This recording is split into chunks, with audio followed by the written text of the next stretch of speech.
എല്ലാവർക്കും നമസ്കാരം. ഐപ്രസിന്റെ മറ്റൊരു വീഡിയോയിലേക്ക് സ്വാഗതം. അപ്പോൾ നമ്മൾ സ്പെഷ്യൽ ഫംഗ്ഷൻസ് ആണ് പഠിച്ചുകൊണ്ടിരിക്കുന്നത്. അപ്പോൾ സ്പെഷ്യൽ ഫംഗ്ഷൻ്റെ അകത്ത് ബെസൽ, ലെജൻഡർ ഒക്കെ നമ്മൾ ഓൾറെഡി പറഞ്ഞു കഴിഞ്ഞു. ഓക്കെ, അപ്പോൾ ഇന്നത്തെ ക്ലാസ്സിൽ നമ്മൾ പുതിയൊരു സ്പെഷ്യൽ ഫംഗ്ഷൻ തുടങ്ങാൻ പോവുകയാണ്. അപ്പോൾ മറ്റുള്ള സ്പെഷ്യൽ ഫംഗ്ഷൻ എല്ലാം നന്നായിട്ട് ബൈ ഹാർട്ട് ചെയ്ത് വെക്കുക, അതിനുശേഷം ഇങ്ങോട്ട് വരിക. ഇന്ന് നമ്മൾ പഠിക്കാൻ പോകുന്നത് ഹെർമൈറ്റ് ഫംഗ്ഷനെ കുറിച്ചിട്ടാണ്. ഹെർമൈറ്റ് മറ്റുള്ള അപേക്ഷിച്ചിട്ട് കുറച്ചുകൂടെ ഈസിയാണ്. ഇവിടെ നിന്നും സ്ഥിരമായിട്ട് ചോദ്യങ്ങൾ ചോദിക്കാറുണ്ട്. അപ്പോൾ അതുകൊണ്ട് തന്നെ അതിൻ്റെതായ ഇമ്പോർട്ടൻസോടും കൂടി നമ്മൾ പഠിക്കണം കേട്ടോ. ശരി, മറ്റേതിനേക്കാൾ കുറച്ചുകൂടി ഈസി ആട്ടോ ഇത്, അതാദ്യം പറഞ്ഞോട്ടെ. ശരി, അപ്പോൾ ഹെർമൈറ്റ് എന്ന് പറയുമ്പോൾ തന്നെ നിങ്ങൾ ഈ ഡിഫറൻഷ്യൽ ഇക്വേഷൻ കാണുമ്പോൾ തന്നെ മനസ്സിലായിട്ടുണ്ടാവും മറ്റേതിനേക്കാൾ കുറച്ചുകൂടെ സിമ്പിൾ ആയിട്ടുള്ള കാര്യമാണ്. നോക്കിക്കോളൂ, എന്താണ് ഒരു Hermite equation? d²y/dx² - 2x × dy/dx + 2ny = 0. എന്താണ് d²y/dx² - 2x × dy/dx + 2ny = എന്താണ് 0. ഇതിനെയാണ് നമ്മൾ ഹെർമൈറ്റ് ഇക്വേഷൻ എന്ന് പറയുന്നത്. ഒന്നുകൂടെ ഒന്ന് പറഞ്ഞു നോക്കിയേ. d²y/dx² - 2x × dy/dx + 2ny = 0. കാണാതെ പഠിക്കണം, ഇപ്പൊ തന്നെ പഠിക്കണം. d²y/dx² - 2x × dy/dx + 2ny = 0. കണ്ണടച്ചൊന്നുകൂടെ പറഞ്ഞേ. d²y/dx² - 2x × dy/dx + 2ny = 0. ഇത്രയുള്ള പരിപാടി. മറ്റേക്ക് അപേക്ഷിച്ച് ചെറുതാ, കുഞ്ഞ് കേട്ടോ. എല്ലാം ചെറിയ എഴുത്തെല്ലാം പഠിക്കണ്ടേ. ഇതാ, അപ്പം നിങ്ങൾ നോക്കുന്നത് സാറ് ചെറുതെന്ന് പറഞ്ഞിട്ട് ഒരു വലിയ ചക്ക സാധനമുള്ളതായിരിക്കുന്നത്. ഇതൊന്ന് പഠിക്കണം. കാരണം മുമ്പത്തെ പരീക്ഷയ്ക്ക് ചോദിച്ചിട്ടുണ്ട്. മുമ്പത്തെ പരീക്ഷയ്ക്ക് HSST ഫിസിക്സ് കഴിഞ്ഞ പരീക്ഷയ്ക്ക് നമ്മുടെ കുറേ പേര് റാങ്ക് ലിസ്റ്റിൽ വന്ന പരീക്ഷ ചോദിച്ചിരുന്നൊരു ചോദ്യം ഇതായിരുന്നു. ഹെർമൈറ്റ് പോളിനോമിയൽ പറയാൻ. സാധാരണ പോളിനോമിയലിന് വരാറില്ല, പക്ഷേ അതിൻ്റെ അകത്ത് പോളിനോമിയൽ നമ്മൾ വിചാരിച്ചെന്ന് വെച്ചാൽ പോളിനോമിയൽ എന്ന് പറഞ്ഞാൽ വലിയ എക്സ്പ്രഷനുള്ള ഈ എക്സ്പ്രഷനൊക്കെ ചോദിക്കുന്നു, പക്ഷേ ചോദിച്ചു. അത് ഓൺലൈൻ പരീക്ഷയായിരുന്നു. ഓൺലൈൻ പരീക്ഷയാകുമ്പോൾ ഇവർക്ക് മറ്റേ ഓഫ്ലൈൻ ആകുമ്പോൾ ക്വസ്റ്റ്യൻ പേപ്പറിൽ അടിക്കാനുള്ള ബുദ്ധിമുട്ട് വെച്ചിട്ട് ഇവർ ചക്ക പോലത്തെ വലിയ ചോദ്യങ്ങളൊന്നും അധികം ഇല്ലായിരുന്നു, പക്ഷേ ഇപ്പോൾ ഒക്കെ വരുന്നുണ്ട്. പക്ഷേ ഓൺലൈൻ ആകുമ്പോൾ സ്ക്രീനിൽ ഒരു ചോദ്യം വരുമല്ലോ, അപ്പോൾ ഒരുപാട് പടങ്ങളൊക്കെ വെക്കാൻ പറ്റും ഇവർക്ക്. അതൊരു ഗുണമാണ് അവരുടെ. അപ്പോൾ അതിനകത്ത് കയറി ചോദിച്ചൊരു സാധനം ഇതായിരുന്നു. അന്ന് ഞാൻ പറഞ്ഞിരുന്നു ഇതൊക്കെ ഉണ്ട്, നിങ്ങൾ പഠിക്കാൻ പറ്റിയാൽ പഠിക്കുകയെന്ന്. പക്ഷെ അത് പഠിച്ച ആളുകൾക്ക് എല്ലാ ചോദ്യം കിട്ടി, ഒരു മാർക്ക് വെറുതെ കിട്ടി. അതായത് ഒന്നും വേണ്ട, വെറുതെ കാണാപ്പുറം പഠിക്കാനുള്ള കഴിവുണ്ടെങ്കിൽ ഈ ഒരു ചോദ്യം കിട്ടിയാനെ. സോ ശ്രദ്ധിക്കൂ, h(x) = അതായത് ഹെർമൈറ്റ് പോളിനോമിയലാണ്. എന്താണ് ഹെർമൈറ്റ്? ഇത് ഹെർമൈറ്റിന്റെ ഇക്വേഷൻ ആണ്. എന്താണ് ഇക്വേഷൻ എന്ന് പറഞ്ഞേ? നോക്കാതെ പറഞ്ഞേ. d²y/dx² - 2x × dy/dx + 2ny = 0. Then Hermite polynomial h(x) = σr = 0 to n/2. Sigma r = 0 to n/2. -1 whole raised to r n factorial, r factorial into n - 2r factorial, 2x whole raised to n - 2r. ഇതിനെയാണ് നമ്മൾ Hermite polynomial. എന്താണ് Hermite polynomial എന്ന് പറയുന്നത്? എന്താണ് Hermite polynomial? ഒന്നുകൂടെ നോക്കിക്കോളൂ. h(x) = sigma r = 0 to n/2, -1 whole raised to r n factorial divided by r factorial into n - 2r the factorial, 2x raised to n - 2r. മക്കളെ കാണാതെ പഠിച്ചേ പറ്റൂ, പഠിക്കണം കേട്ടോ. പക്ഷേ ഇവിടെ ഒരു കണ്ടീഷൻ ഉണ്ട്. എന്താണെന്നറിയൂ? അതായത് ശ്രദ്ധിക്കൂ, n എന്ന് പറഞ്ഞാൽ ഈവൻ നമ്പർ ആണെങ്കിൽ നിങ്ങൾ ഇവിടെ കൊടുക്കേണ്ടത് n/2 എന്നാണ്. ഇനി n എന്ന് പറഞ്ഞാൽ ഓഡ് നമ്പർ ആണെങ്കിൽ, അതായത് നിങ്ങൾക്ക് ഇപ്പോൾ ഈ h(x) എന്ന് പറഞ്ഞ സാധനം ഉണ്ടല്ലോ, ഈ n ഈവൻ ആണെങ്കിൽ n/2 എന്ന് ഇട്ട് കൊടുക്കുക. n/2 സ്ഥാനത്ത് n/2 തന്നെ ഇട്ട് കൊടുക്കാം. ഇനി ഇവിടുത്തെ n-ന്റെ വാല്യൂ ഓഡ് ആണെങ്കിൽ ഈ n/2 സ്ഥാനത്ത് നിങ്ങൾ എന്ത് കൊടുക്കണം? n - 1/2 എന്ന് കൊടുക്കണം. അതുകൊണ്ടാണ് ഇവിടെ ഇഫ് n/2 = n/2, n-ന്റെ വാല്യൂ ഈവൻ ആയാൽ. If n/2 = n - 1/2 when n value is odd. കണ്ടോ? അപ്പോൾ ഇത് മാത്രം അങ്ങ് പഠിച്ചു വെച്ചാൽ പോരാ, ലിമിറ്റ് ഏതൊക്കെ എപ്പോഴാണ് വരുന്നത്. കാരണം ചിലപ്പോൾ നിങ്ങളുടെ ഓപ്ഷൻ്റെ അത് ഞാൻ ഈ നമ്മളെ ഇൻ്റഗ്രലിൻ്റെ ലിമിറ്റ് പറഞ്ഞ പോലെ ചിലപ്പോൾ ഈ സാധനം എല്ലാത്തിലും ഓപ്ഷനിലും സെയിം ആയിരിക്കും, ഈ ലിമിറ്റ് മാത്രം മാറി വരും. എന്നിട്ട് n ഈവൻ ഓർ ഓഡ് എന്നൊക്കെ പറഞ്ഞ് തന്നിട്ടുണ്ടാവും. അപ്പോൾ നിങ്ങൾ മനസ്സിൽ ഇതുണ്ടാവണം. കിട്ടിയോ? നമ്മൾ ഒത്തിരി കുഴപ്പിക്കാതെ ഒരു കരുണയുള്ള ആളാണ് ചോദ്യപേപ്പർ ഇടുന്നതെങ്കിൽ ഒരുപക്ഷെ ലിമിറ്റ് മാത്രം മാറ്റിയിടും. ഈ സാധനം 4 ഓപ്ഷനും കോമൺ ആയിരിക്കും. എന്നിട്ട് പറയും the n value is odd, then the Hermite polynomial is. എന്നിട്ട് താഴെ ഇങ്ങനെ 4 ഓപ്ഷൻസ് ഉണ്ടാവും. ആ 4 ഓപ്ഷൻസ് ഇത് എല്ലാത്തിലും കോമൺ ആയിരിക്കും. ഇവിടെ മാത്രം മാറും n/2 അല്ലെങ്കിൽ n അല്ലെങ്കിൽ n - 1/2 എന്ന് പറഞ്ഞിട്ട് വരും. പിടികിട്ടിയോ? അപ്പോൾ അത് ശ്രദ്ധയിലുണ്ടാവണം. ഞാൻ അതുകൊണ്ടാണ് ഇത് പ്രത്യേകം കാണിച്ചിരിക്കുന്നത്. ചില പുസ്തകങ്ങളിൽ ഇത് തന്നിട്ടുണ്ടാവില്ല. ചില പുസ്തകങ്ങളിൽ n/2 എന്ന് കാണും, ചില പുസ്തകങ്ങൾ n-1/2 എന്ന് കാണും. അവർ സ്പെസിഫിക്കലി n ഈവൻ ആണോ ഓടെന്ന് മെൻഷൻ ചെയ്തിട്ടുണ്ടാവില്ല. അപ്പോൾ ഞാൻ 2-3 പുസ്തകങ്ങൾ നോക്കിയിട്ടാണ് മനസ്സിലാക്കിയത്. n/2 ഈവൻ ആണെങ്കിൽ n/2, ഈവൻ ആണെങ്കിൽ n/2, ഓഡ് ആണെങ്കിൽ n-1/2. എന്താണ്? ഈവൻ ആണെങ്കിൽ n/2, ഓഡ് ആണെങ്കിൽ n-1/2, n-1/2 ഓഡ്. കേട്ടോ, മനസ്സിലുണ്ടാവണേ. അടുത്തത് റോഡ്രിഗോ ഫോർമുലയാണ്. വീണ്ടും വളരെ ഇമ്പോർട്ടൻ്റ് ആയിട്ടുള്ള റോഡ്രിഗോ ഫോർമുല ഞാൻ ഒന്നുകൂടെ റിമെമ്പർ ചെയ്യുന്നു. നിങ്ങൾ ഓർക്കുന്നുണ്ടോ? ഹെർമൈറ്റിന്റെ ഡിഫറൻഷ്യൽ ഇക്വേഷൻ എങ്ങനെയാണ് നമ്മൾ എഴുതുന്നത്? d²y/dx² -2x × dy/dx + 2ny = 0. എന്താണ്? d²y/dx² -2x × dy/dx + 2ny = 0. Okay okay. Then Rodrigo formula ഇപ്പൊ പറഞ്ഞ തൊട്ട് മുമ്പ് പറഞ്ഞ കാര്യാട്ടാ. Rodrigo formula hn of x നമ്മൾ pn of x ഒക്കെ പഠിച്ചിട്ടുണ്ടല്ലേ. pn of x എന്ന് പറയുന്ന പോലെ ഇവിടെ hn of x ആണ് നമ്മുടെ Rodrigo formula. hn of x = -1 n e⁻⁻n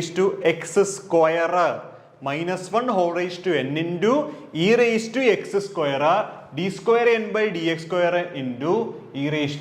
x² ഓക്കോ. എന്താണ്?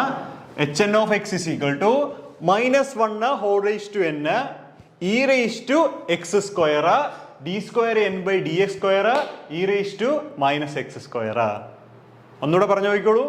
hn of x = -1 n. മനസ്സിലിങ്ങനെ പതിപ്പിക്കണം. -1 n e⁻⁻x² d⁻n/dx/n എന്താണ്? d⁻n/dx/n d⁻n/dx/n x². Okay okay. So സ്ഥിരമായിട്ട് ചോദിക്കാറുള്ള പോലെയുള്ള ടൈപ്പ് ചോദ്യങ്ങളാണ്. h0 of x എന്താണ്? h1 of x എന്താണ്? h2 of x എന്താണ്? h3 of x എന്താണ്? അപ്പോൾ നമുക്ക് ഒന്ന് രണ്ടെണ്ണം നമുക്ക് ചെയ്ത് നോക്കാം. ഞാൻ ചെയ്തിട്ടുണ്ട്. നമുക്ക് ഒന്ന് രണ്ടെണ്ണം ചെയ്ത് നോക്കാം. ഇത് ഓർമ്മയുണ്ടോ? ഒന്നുകൂടെ ഓർത്ത് നോക്കിയേ. കാണാമെന്ന് പറഞ്ഞു നോക്കിയേ. കാണണ്ട, നിങ്ങൾ നോക്കണ്ട. hn of x is equal to -1 n e⁻⁻x² d⁻n/dx/n e⁻⁻x². hn of x is equal to -1 n e⁻⁻x² d⁻n/dx/n e⁻⁻x². Okay, ചെയ്യാം.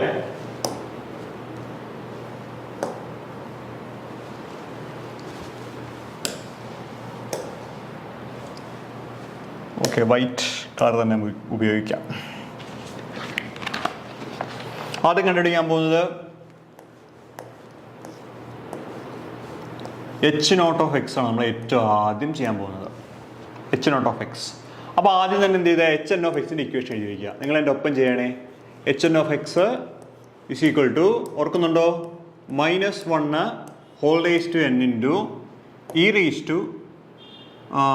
ഞാൻ മറന്നുപോയി, e⁻⁻x², ഇവിടെ മൈനസ് ഇല്ല, d⁻n/dx/n e⁻⁻x². കണ്ടോ? ഇതാണ് ഇക്വേഷൻ.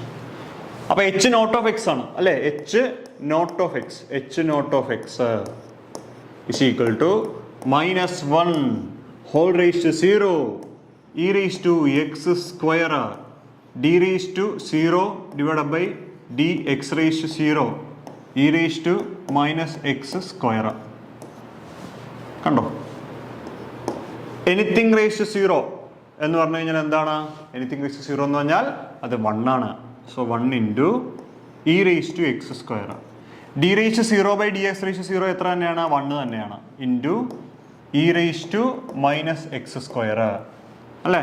അപ്പോൾ e⁻x² ഇൻറ്റു e⁻⁻x². നമുക്കറിയാം a⁻m × A raise to n എന്ന് പറഞ്ഞു കഴിഞ്ഞാൽ e raise to m plus n ആണ്. പിടികിട്ടിയോ? So that is equal to e raise to x square minus x square is equal to e raise to 0 is equal to 1. എത്രയാണ്? 1. അപ്പോൾ നമ്മൾ പഠിച്ചത് എന്താണ്? എച്ച് നോട്ട് ഓഫ് എക്സ് എന്ന് പറഞ്ഞു കഴിഞ്ഞാൽ അത് എത്രയാണ്? 1 ആണ്. എന്താണ്? H naught of x is equal to എന്താണ്? 1. Very important. എന്താണ്? H naught of x is equal to 1 ആണ്. ഞാൻ ഒന്നുകൂടെ ഓർമ്മിപ്പിക്കുകയാണ്. എന്തായിരുന്നു h n of x? H n of x എന്ന് പറഞ്ഞാൽ Rodrigo formula, Hermite Rodrigo formula -1 whole raise to n into e raise to x square into d raise to n by d x raise to n into e raise to minus x square. ഇതാണ് Rodrigo formula for Hermite function. പിടികിട്ടിയോ?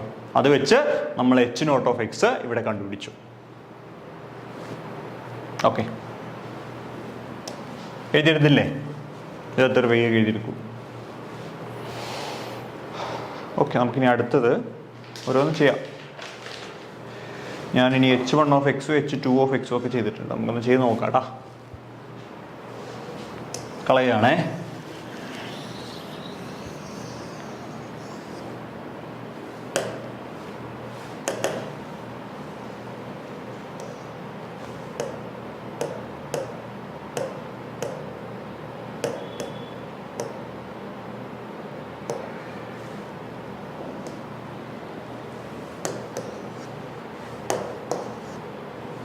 Okay, അടുത്ത് കണ്ടുപിടിക്കാൻ പോകുന്നതേ h1 of X. കാണാൻ പറ്റുന്നുണ്ടല്ലോ അല്ലേ? h1 of X ചെയ്താലോ? ചെയ്യാം. എങ്ങനെ ചെയ്യാം? ആദ്യം തന്നെ റോഡ്രിഗോ ഫോർമുല ഫോർ ഹെർമൈറ്റ് എഴുതുക. hn of x is equal to -1 whole raise to n into e raise to x square d raised to n by dx raised to n into e raised to minus x square. n 1 ആണ്. അപ്പോൾ h1 of x എന്ന് പറഞ്ഞു കഴിഞ്ഞാൽ h1 of x is equal to -1 whole raised to 1 e raised to x square into d raised to 1 by dx raised to 1 into e raised to minus x square. Okay, that is equal to -1 e raised to x square -1 e raised to x square into d by dx of e raised to minus x square. ഇത് ചെയ്യാൻ അറിയാത്ത ആളുകൾ ഇപ്പോഴും ഉണ്ടെന്ന് എനിക്കറിയാം. അപ്പോൾ അവർക്ക് വേണ്ടിയിട്ട് ഞാനൊന്ന് ചെയ്തു തരാം കേട്ടോ. അത് ഒന്ന് ശ്രദ്ധിക്കണേ. ദാവാലത് വെച്ചൊന്ന് ചെയ്യാണ്. d by dx of e raised to minus x square. Okay, അപ്പോൾ ഇതെന്താ ചെയ്യേണ്ടേ? നമുക്കറിയാം d by dx of e raise to x എന്ന് പറഞ്ഞു കഴിഞ്ഞാൽ എന്താണ്? ഇ റേസ് ടു എക്സ് തന്നെയാണ് ഡെറിവേറ്റീവ്. പക്ഷേ e raise to minus x square വന്നാൽ എന്ത് ചെയ്യണം? ഈ മൈനസ് എക്സ് സ്ക്വയറിനെ മുഴുവൻ നിങ്ങൾ എന്തായിട്ട് കരുതണം? മനസ്സിൽ എക്സ് ആയിട്ട് സങ്കല്പിക്കണം. പിടികിട്ടിയോ? അപ്പോൾ മനസ്സിൽ എക്സ് ആയിട്ട് സങ്കല്പിച്ച് കഴിഞ്ഞാൽ ഇതിന്റെ ഡെറിവേറ്റീവ് എന്ത് തന്നെയാണ്? E raise to minus x square തന്നെയാണ്, അല്ലേ? പക്ഷെ നിങ്ങൾ സങ്കല്പിക്കുകയല്ലേ ചെയ്തത്? യഥാർത്ഥത്തിൽ ഉള്ള ചെയ്താണോ ചെയ്തത്? അല്ല, നമ്മൾ തെറ്റായിപ്പോൾ ചെയ്ത് വെച്ചിരിക്കുന്നത്. തെറ്റാണ്. അപ്പോൾ ആ തെറ്റിന് നമ്മൾ എന്ത് ചെയ്യണം? കോമ്പൻസേറ്റ് ചെയ്യണം, അല്ലേ? തെറ്റ് തിരുത്തണം. തെറ്റ് തിരുത്താൻ നമ്മൾ എന്ത് ചെയ്യണം? ഏതിനെയാണോ എക്സ് ആയിട്ട് സങ്കല്പിച്ചത് അതിന്റെ ഡെറിവേറ്റീവ് കൊണ്ട് അതിനെ മൾട്ടിപ്ലൈ ചെയ്യണം. ഏതിനെയാണോ എക്സ് ആയിട്ട് സങ്കല്പിച്ചത് അതിന്റെ ഡെറിവേറ്റീവ് കൊണ്ട് അതിനെ മൾട്ടിപ്ലൈ ചെയ്യണം. എക്സ് ആയിട്ട് സങ്കല്പിച്ച ആരെയാ? മൈനസ് എക്സ് സ്ക്വയറിനല്ലേ നമ്മൾ എക്സ് ആയിട്ട് സങ്കല്പിച്ചത്. അപ്പോൾ അതിന്റെ ഡെറിവേറ്റീവ് കൊണ്ട് മൾട്ടിപ്ലൈ ചെയ്യണം. D by d x of minus x square കൊണ്ട് മൾട്ടിപ്ലൈ ചെയ്യണം. കണ്ടോ? ഇതാണ് കോമ്പൻസേഷൻ. പിടികിട്ടിയോ? So that is equal to e raise to minus x square into minus x സ്ക്വയറിന്റെ ഡെറിവേറ്റീവ് എന്താ? N x raise to n minus 1 അല്ലേ? അല്ലേ? X raise to 2 ആണ്. അപ്പോൾ 2x റേസ് ടു 2 മൈനസ് 1 അല്ലേ? D by d x of x raise to n എന്ന് പറഞ്ഞാൽ n x raise to n minus 1 ആണ്. അപ്പോൾ ഇവിടെ d by d x of x square ആണെങ്കിൽ നമുക്ക് എന്ത് എഴുതാം? 2x raise to 2 minus 1 is equal to 2x എന്ന് എഴുതാം. കണ്ടോ? അപ്പോൾ ഇവിടെ ഒരു മൈനസ് ഉണ്ട്. അപ്പോൾ -2x ഉണ്ടോ? അപ്പോൾ -2x into e raise to minus x square എന്ന് എഴുതാം. കണ്ടോ? So that is equal to minus e raise to x square into -2 into e raise to minus x square. ഇവിടെ ഒരു -2 ഉണ്ട്, ഇവിടെ ഒരു മൈനസ് ഉണ്ട്. അപ്പോൾ അത് രണ്ടും കൂടി ചേർന്നിട്ട് നമുക്ക് എന്ത് കിട്ടും? ഇൻറ്റു എക്സ്, ഈ ഒരു എക്സ് കൂടി ഉണ്ട് കേട്ടോ, ഞാൻ വിട്ടുപോയി. അപ്പോൾ e raise to minus x സ്ക്വയറും ഇ റേസ് ടു എക്സ് സ്ക്വയറും കൂടി ചേർന്ന് 1 ആയി പോകും. അപ്പോൾ അതുകൊണ്ട് നമ്മൾ മാറ്റി. ബാക്കി എന്തുണ്ട്? ഇവിടെ ഒരു മൈനസ് ഉണ്ട്, ഇവിടെ ഒരു മൈനസ് ഉണ്ട്, ഇവിടെ ഒരു 2 ഉണ്ട്, ഇവിടെ ഒരു എക്സ് ഉണ്ട്. ദാറ്റ് ഈസ് ഈക്വൽ ടു മൈനസും പ്ലസ് ആവാം, +2x. കണ്ടോ? അപ്പം അതിൻ്റെ ഉത്തരം എന്താ? +2x എന്ന് നമുക്ക് അതിൻ്റെ ഉത്തരം കിട്ടും. എന്താണ്? +2x. കണ്ടോ? ഇങ്ങനെയാണ് നമ്മൾ h1 ചെയ്യുന്നത്. ഓക്കെ, അങ്ങനെയാണ്. ഒരെണ്ണം കൂടി ഞാൻ ചെയ്യട്ടെ. h2.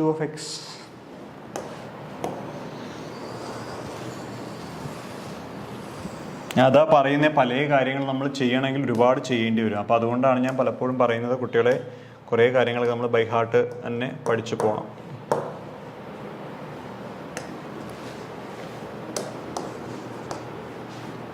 ഓക്കെ, നമ്മൾ അടുത്ത് കണ്ടുപിടിക്കാൻ പോകുന്നത് h2 ആണ്. h2. അപ്പോൾ ഏറ്റവും ആദ്യം തന്നെ നമ്മൾ എന്ത് ചെയ്യണം? hn എഴുതണം. hn എന്ന് പറഞ്ഞാൽ എന്താണ്? hn is equal to -1 whole raised to n into e raised to minus x square into d raised to n by dx raised to n into e raised to x square എന്ന് എഴുതാം. എന്നിട്ട് h2 is equal to എന്താണ്? -1 whole square e raised to minus x square into d square by dx square of e raised to x square എന്ന് എഴുതാം. e raised to x square എന്ന് എഴുതാം. അല്ല, ഇവിടെ പ്ലസും ഇവിടെ മൈനസും, അങ്ങനെയല്ലേ? കറക്റ്റ് അല്ലേ? ശരി. അപ്പോൾ അങ്ങനെയാണെങ്കിൽ നമുക്ക് ചെയ്യാം. -1 ഹോൾ സ്ക്വയർ എന്ന് വെച്ചാൽ +1 ആണ്. -1 × 1 +1. അപ്പോൾ 1 × e raised to x square. 2 പ്രാവശ്യം ഡെറിവേറ്റീവ് എടുക്കണം. അപ്പോൾ ഒരു ഡെറിവേറ്റീവ് എടുത്താൽ ബാക്കി d/dx എന്ന് എഴുതാം. അപ്പോൾ ഇതിൻ്റെ ഡെറിവേറ്റീവ് എന്താ കിട്ടുന്നത്? e raised to -x square into -2x. അതൊട്ട് മുമ്പ് നമ്മൾ ചെയ്തിട്ടുണ്ട് അല്ലേ? 2 പ്രാവശ്യം ഡെറിവേറ്റീവ് എടുക്കണം. ഓക്കെ, ഈ മൈനസ് ഞാൻ പുറത്തേക്ക് എടുത്തിടുകയാണ് കേട്ടോ. അപ്പോൾ -e raised to x square പുറത്തുണ്ടേ. ബാക്കി എന്താ ഉള്ളത്? d/dx ഓഫ് എന്താണ്? 2 പുറത്തേക്ക് ഇടാം. -2 പുറത്തേക്ക് കിടക്കട്ടെ. ബാക്കി d/dx ഓഫ് എന്തുണ്ട്? ബാക്കി x into e raised to -x square ഉണ്ട്. കണ്ടോ? ഒരു പ്രാവശ്യം കൂടി ഡെറിവേറ്റീവ് എടുക്കണം. എന്താണ്? -2 e raised to x square. Okay, എന്നിട്ട് എന്ത് ചെയ്യണം? പ്രൊഡക്റ്റ് റൂൾ ഉപയോഗിച്ച് ഇതിൻ്റെ ഡെറിവേറ്റീവ് എടുക്കണം. അപ്പോൾ എന്താണ്? First term into derivative of the second term e raised to -x square into -2x plus second term into derivative of the first എക്സിൻ്റെ derivative 1. കണ്ടോ? ഇങ്ങനെ എഴുതുക. ദാറ്റ് ഈസ് ഈക്വൽ ടു എന്ത് ചെയ്യുക? ഈ -2x square അതിൻ്റെ ഉള്ളിലേക്ക് ഇട്ട് കൊടുക്കുക. അപ്പോൾ -2 e raised to x square x into e raised to -x square into -2x minus 2 e raised to x square into e raised to -x square എഴുതാം. കണ്ടോ? ഇവിടുത്തെ e raised to -x squareും e raised to x squareും വെട്ടിക്കളയാം. ഇവിടുത്തെ e raised to x squareും e raised to -x squareും വെട്ടിക്കളയാം. വെട്ടിക്കളയാന്ന് വെച്ചാൽ രണ്ടും കൂടി ചേർന്ന് 1 ആയി പോകും. അതുകൊണ്ടാണ് അങ്ങനെ എഴുതിയിരിക്കുന്നത്. ബാക്കി എന്തുണ്ട്? ഇവിടെ ഒരു മൈനസ് ഉണ്ട്, ഇവിടെ ഒരു മൈനസ് ഉണ്ട്. ആ മൈനസും പ്ലസ് ആവും. ഇവിടെ ഒരു എക്സ് ഉണ്ട്, ഇവിടെ ഒരു എക്സ് ഉണ്ട്. എക്സും എക്സ് സ്ക്വയർ ആവും. ഇവിടെ 2, ഇവിടെ 2. അപ്പോൾ 4. അപ്പോൾ 4x square is equal to 4x square minus ഈ -2 അല്ലേ ഉള്ളൂ? 2. അതായത് h2 എന്ന് വെച്ചാൽ ഇതാണ്. h2 is equal to എന്താണ്? 4x square -2. എന്താണ്? h2 is equal to എന്താണ്? 4x square -2 എന്ന് എഴുതാം. എന്താണ്? 4x square -2. ചെയ്യുന്ന ഇവിടെ കിട്ടിയോ? ഓക്കെ,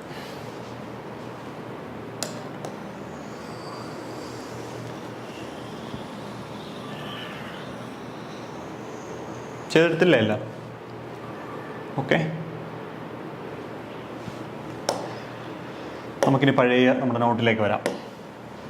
ദാ h0 h1 h2 h3 ദാ ഇവിടെ കുറച്ചെണ്ണത്തിൻ്റെ വാല്യൂസ് കൊടുത്തിട്ടുണ്ട്.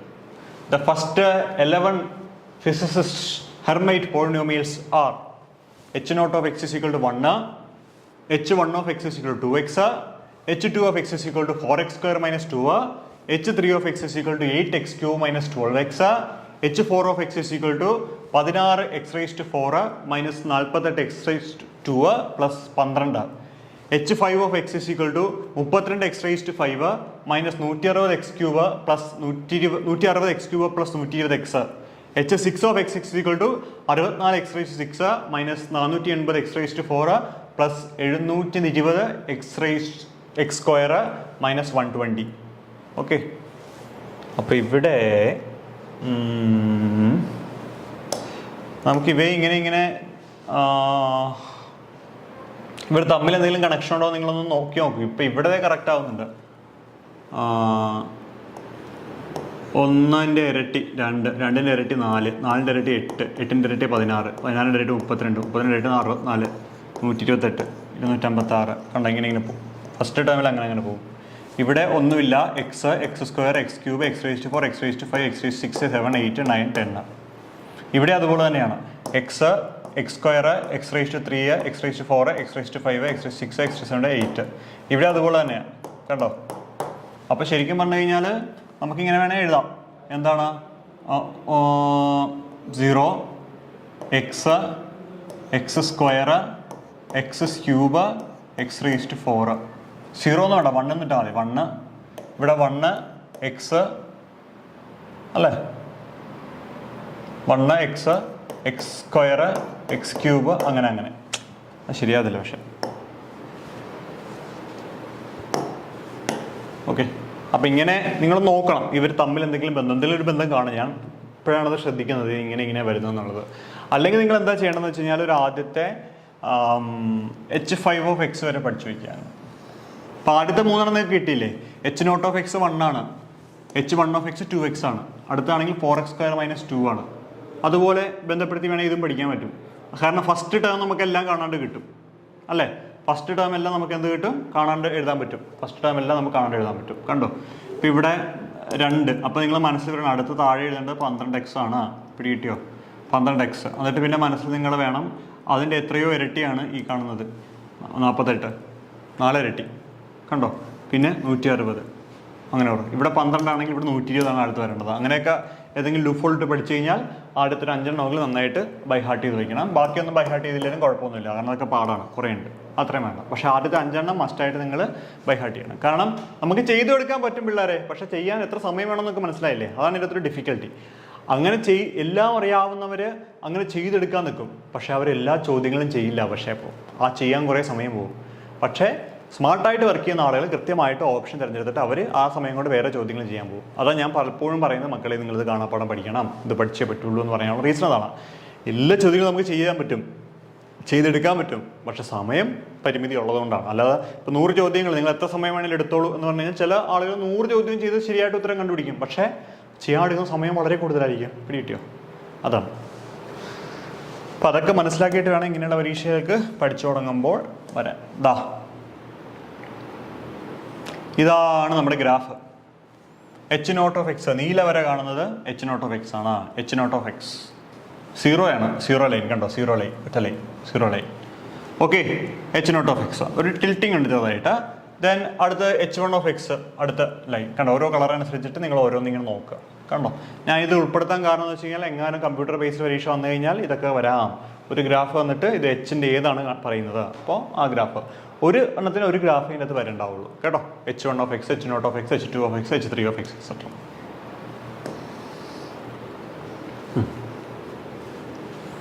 യെസ്, അടുത്തത് ഓർത്തോഗണൽ പ്രോപ്പർട്ടിയാണ് നമുക്കിനി പഠിക്കാനായിട്ടുള്ളത്. Orthogonal property of Hermite polynomial. Okay, നമുക്ക് കുറച്ച് താഴത്തേക്ക് ഉണ്ട് കുറച്ച് കാര്യങ്ങൾ. ഓക്കെ, അപ്പോൾ തൽക്കാലം നമുക്ക് ഇതിവിടെ കൊണ്ട് നിർത്താം, കാരണം അതെല്ലാം നമ്മൾ കുറേ ഇങ്ങനെ കാണാണ്ട് പഠിക്കേണ്ട കുറേ കാര്യങ്ങളുണ്ട് കേട്ടോ. അപ്പോൾ അത് പറഞ്ഞ് തന്നെ പഠിക്കണം. അപ്പോൾ എന്തായാലും നമുക്ക് ഇവിടെ കൊണ്ട് നിർത്താം. പറഞ്ഞ കാര്യങ്ങൾ കൃത്യമായിട്ട് നോക്കി നിൽക്കൂ. അടുത്ത ക്ലാസ്സിൽ നമുക്ക് ഇന്നെ കണ്ടിന്യൂ ചെയ്യാം. Thank you.